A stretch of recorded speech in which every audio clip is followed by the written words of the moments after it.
kekebalan tubuh. Siapa tadi? Saya belum muncul di saya namanya. Sistem kekebalan tubuh gitu ya. Iya, Bu. Siapa tadi yang menjawab ya? Saya, Bu. Bunci ya? Bukan ya? Iya, Memang Bunci ya namanya ya. iya, Bu. Panggilannya siapa? Kunci bisa, Dwi bisa, Nanda bisa. Oh iya iya iya. Oke, enggak apa-apa Bunci ya. Sistem imun merupakan sistem kekebalan. Ada yang berargumen lain selain Bunci?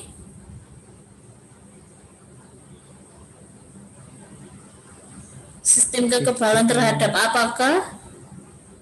sistem yang melawan saat adanya virus asing yang masuk ke dalam tubuh. Sistem yang melawan, gimana bisa diulang Muhammad Raihan? Sistem yang melawan saat adanya virus asing yang masuk ke dalam tubuh Ya, supaya virus tersebut bisa dikalahkan. ya benar sekali. Sistem yang melawan virus atau mikroorganisme asing yang masuk ke dalam tubuh. Sistem yang melawan infeksi. Makasih Rehan.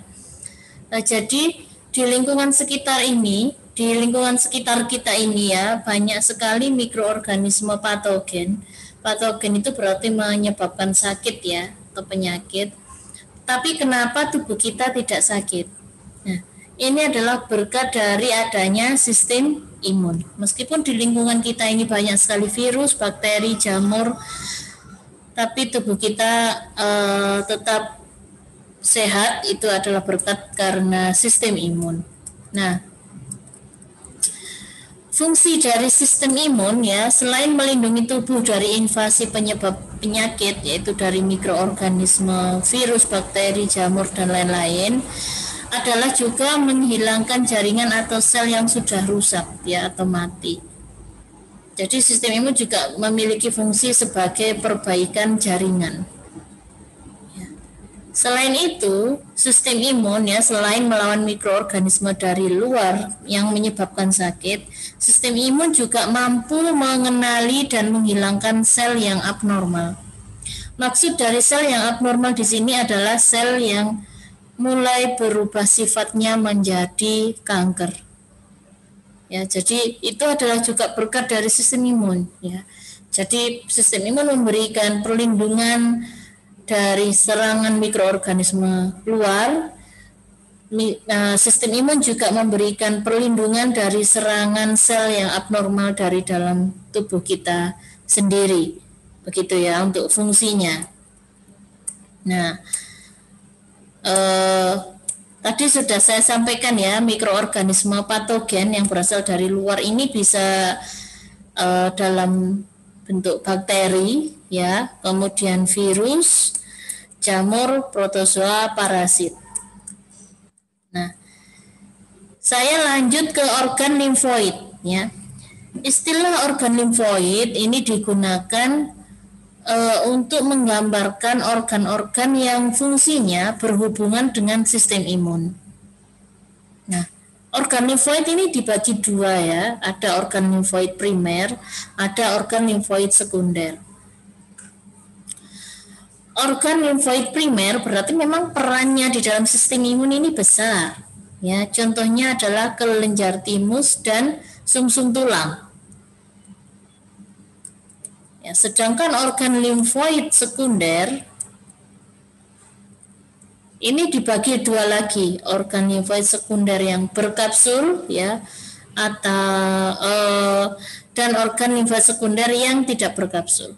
Organ limfoid sekunder yang berkapsul itu ada limpa atau spleen dan kelenjar limfe. Ini dua hal berbeda ya antara limpa dengan kelenjar limfe. Kalau limpa itu spleen yang ada di abdomen. Kalau kelenjar limfe itu berarti istilahnya adalah kelenjar getah bening yang beredar di seluruh tubuh. Sedangkan organ limfoid sekunder yang tidak berkapsul, ini banyak sekali contohnya. Ya, cara mudah mengingatnya ya seluruh bagian tubuh kita memiliki fungsi sebagai sistem imun. Ya. Jadi yang selain kelenjar timus, sumsum tulang, limpa dan kelenjar limfe, maka selain itu adalah termasuk organ limfoid sekunder yang tidak berkapsul. Organ-organ yang memiliki peran sebagai sistem imun. Saya ambil beberapa contoh ya untuk organ limfoid sekunder yang tidak berkapsul. Contohnya adalah tonsil. Ada yang tahu tonsil? Tonsil itu apa? Amandel. Amandel, benar banget amandel. Kenapa amandel ini sangat mudah untuk sakit? Isinya apa di dalamnya amandel itu? Semacam itu Bu, kayak apa itu? Kayak daging gitu Bu, semacam kayak daging gitu Bu. Kayak daging. Selain itu, kalau infeksi pada amandel namanya apa ya? Tonsilitis Bu. Tonsilitis. Benar banget, tonsilitis. Lalu kalau dilakukan operasi pengangkatan amandel namanya? Tonsilektomi. Tonsilektomi. Ya. Jadi apa fungsi tonsil? Fungsi tonsil adalah untuk sistem imun, ya, karena tonsil di dalamnya banyak mengandung sel darah putih, ya, banyak mengandung limfosit. Nah, kenapa tonsil ini sering meradang atau sering sakit? Karena ketika ada makanan yang masuk ke dalam saluran pencernaan ataupun minuman dan itu tidak hygiene, ya, mengandung bakteri, maka tonsil akan menangkap bakteri yang masuk bersama makanan sehingga tidak masuk lebih lanjut ke sistem pencernaan, ya, karena sudah ditangkap oleh tonsil tadi. Nah, kenapa kalau tonsilnya ini sering meradang, sering sakit, kenapa justru malah diangkat? Bukannya tonsilnya harus dipertahankan untuk meningkatkan sistem imun? Kenapa tonsilnya harus diangkat?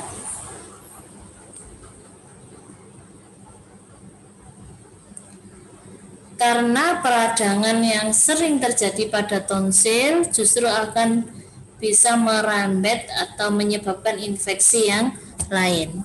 Jadi kalau sering infeksi itu juga tidak baik, ya. Jadi sebaiknya tonsilnya diambil atau tonsilektomi. Nah, saya ambil contoh yang lain, appendix. Ada yang tahu appendix itu apa? Usus.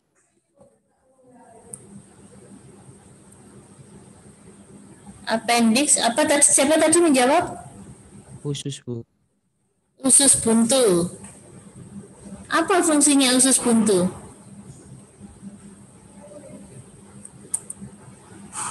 Untuk menyaring saat ada infeksi supaya tidak langsung terjadi tidak langsung masuk ke lambung.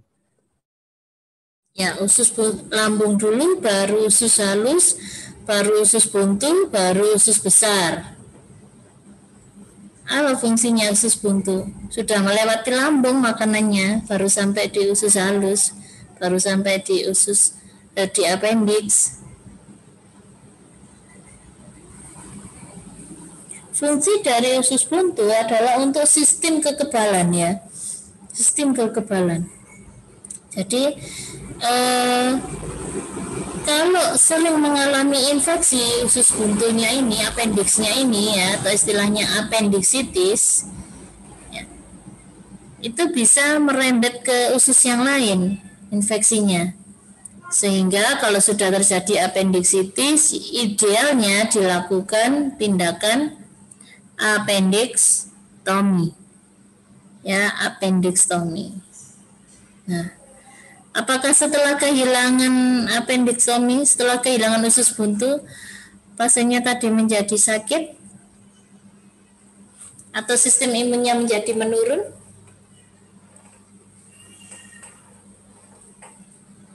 Seperti yang tadi orang dioperasi amandel, Apakah setelah dioperasi amandel sistem imunnya menjadi menurun?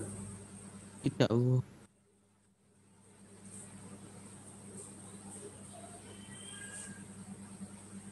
Tidak. Kenapa? Bukannya tadi fungsinya sebagai sistem imun kedua organ tersebut.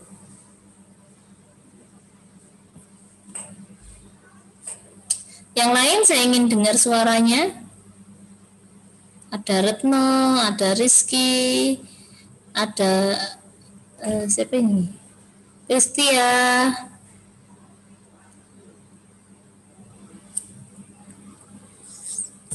Ada Octavia. Luar biasa, masih semangat ini menyimak.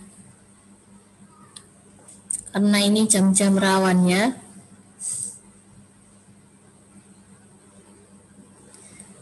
Jadi kalau itu tadi yang saya sampaikan tentang tonsil dan appendix ya.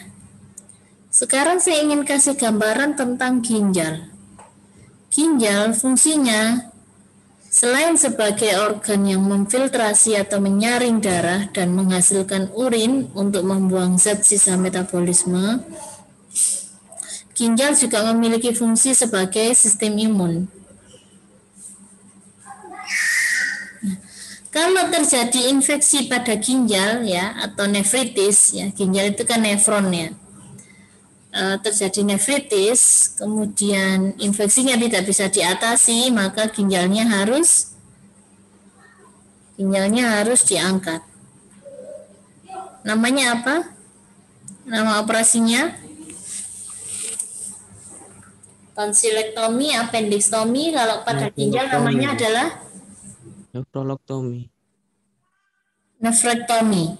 Ya, nefrektomi, pengangkatan salah satu ginjal.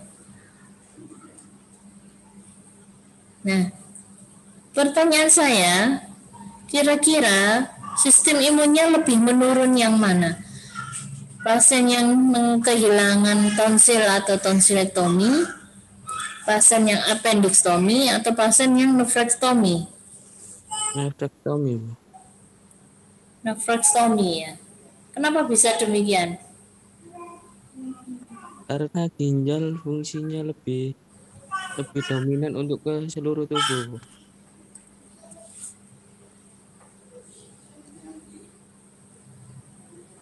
Jadi di antara ketiga orang ini tadi yang sistem imunnya cenderung menurun adalah yang kehilangan satu ginjal ya atau nefrektomi. Jadi semakin tinggi, semakin besar organ yang diangkat atau semakin besar organ, maka semakin besar pula perannya di dalam sistem imun. Ya. Itu hanya sebagai gambaran atau salah satu contoh saja bahwa sistem imun ini terdapat di seluruh bagian tubuh. Ya. Di kulit ada, di lapisan-lapisan kulit ada, di masing-masing sistem pernapasan ada, di perkemian ada ya. Kemudian di tingkat kelenjar juga ada ya, bahkan air mata selain berfungsi sebagai ekspresi adalah juga bisa berfungsi sebagai sistem imun ya, atau sistem perlindungan terhadap mata.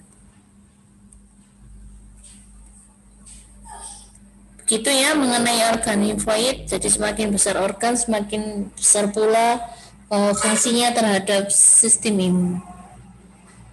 Kalau setelah dilakukan tonsilektomi, appendiktomi, banyak ya mereka yang setelah dioperasi itu baik-baik saja ya.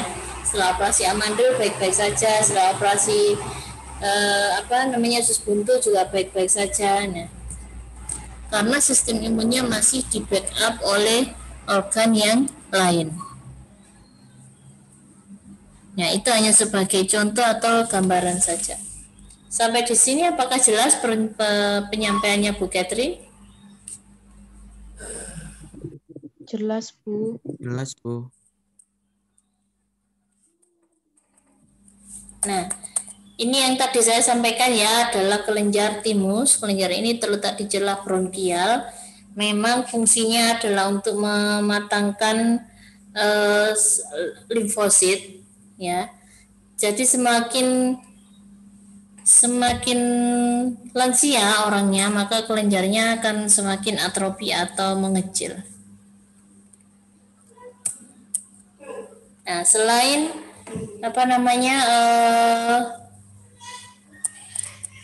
kelenjar timus, ada juga sumsum tulang. Ya, dalam hal ini sumsum tulang bekerja untuk menghasilkan atau proses hematopoiesis, ya, menghasilkan produk darah. Apa saja yang dihasilkan oleh sumsum tulang? Hampir semua darah. Sel darah merah, sel darah putih, trombosit, ini semua dihasilkan oleh sumsum tulang. Jadi kita tidak bisa melepaskan antara imun dengan hematologi, ya. Belajar sistem imun juga belajar sistem hematologi. Belajar sistem hematologi juga belajar sistem imun, ya, karena keduanya saling keterkaitan.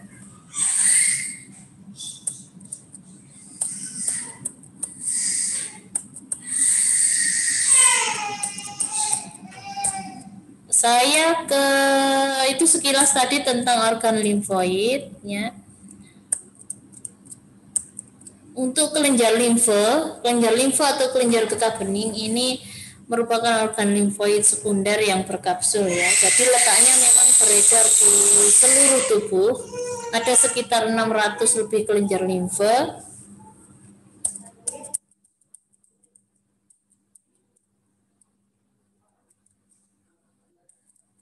Nah, saya langsung ke sel-sel yang terlibat di dalam sistem imun, ya, atau yang termasuk aksesoris dari sistem imun, ya. Di antaranya ada sitokin, ya. Sitokin ini semacam senyawa kimia yang dihasilkan oleh virus yang terinfeksi oleh dihasilkan oleh sel yang terinfeksi virus. Sitokin ini sebenarnya fungsinya adalah untuk mediator komunikasi antar sel. Jadi kalau ada virus yang masuk ke dalam tubuh, menginfeksi sel, maka sel itu akan menghasilkan sitokin. Semakin banyak sitokin, semakin banyak terjadi reaksi inflamasi. Ya. Akhirnya komunikasi antar sel ini akan menjadi rusak. Itulah kenapa kemarin sempat muncul badai sitokin, gitu ya. Kalau masih ingat yang virus COVID di awal-awal itu, pasien meninggal karena badai sitokin, begitu ya. Nah, kemudian ada interleukin. Interleukin ini juga semacam senyawa kimia yang membantu proses pematangan sel darah. Ada interferon juga yang fungsinya adalah mendeteksi sel yang terinfeksi oleh virus, kemudian menghancurkan sel tersebut. Dan ada juga tumor necrosing factor. Jadi kalau kita terjemahkan ini faktor yang membunuh tumor. Ya, jadi kalau misalnya tubuh kita ini sudah mulai ada bibit-bibit kanker, nah itu bisa dihancurkan bibitnya itu oleh tumor necrosing factor. Ya, ini termasuk aksesoris dari sistem imun. Mengenai diagnosa keperawatan, ya nanti menyesuaikan sesuai data subjektif dan objektifnya pasien. Beberapa diagnosa keperawatan yang sering muncul pada kasus infeksi, diantaranya adalah pada sistem imun maksud saya, ya, diantaranya adalah risiko infeksi, ketidak efektifan bersihan jalan nafas, nyeri, kemudian perubahan pola nafas, dan hipertermi. Ini termasuk diagnosa yang sering digunakan di dalam sistem imun.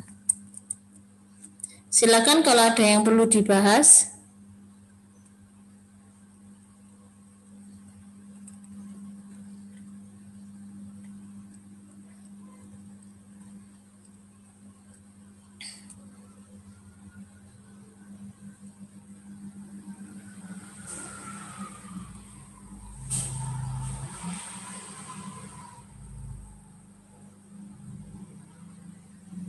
Saya izin